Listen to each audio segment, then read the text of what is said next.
Վաղը կարծես թե Նիկոլ Փաշինյանը Թուրքիա է մեկնում։ Գոհ կլինեն այնտեղ ձեզանից, շատ գոհ կլինեն, վստահ եմ գոհ կլինեն։ Նախ այստեղ իհարկե կարևոր է հասկանալ, թե Թուրքիա գնալը ինչ օրակարգ ունի, այնտեղ ինչ է քննարկվելու։ Բայց քանի որ շատ է խոսում նաև սրբապղծություններից, ես ուզում եմ ասել, թե ինչն է ինձ համար սրբապղծությունը։ Սրբապղծություն է այն, որ միայն նրա համար, որ ձեզ դավաճան չասեն, միայն ձեր մաշկի կաշվի փրկության համար, հազարավոր տղաների կյանքը դրեցիք զոհասեղանին։ Միայն նրա համար, որ ձեր կաշին փրկեք։ Սրբապղծություն է,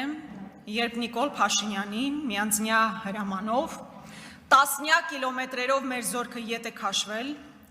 անպաշտպան թողնելով, այո, եւ հարվածի տակ թողնելով, սրբապղծություն էր Արցախը ճանաչել Ադրբեջանի կազմում, որի հետևանքով արդյունքում այո եղավ էթնիկ զտում եւ Արցախն ամբողջությամբ հայաթափվեց։ Այո, սրբապղծություն էր, երբ Արցախի վրա հարձակում կար, իսկ Նիկոլ Փաշինյանը ուղիղ եթերով հայտարարում էր, որ որևէ վտանգ, սպառնալիք չկա քաղաքացիական հասարակությանը։ Սա սրբապղծություններ են, այո։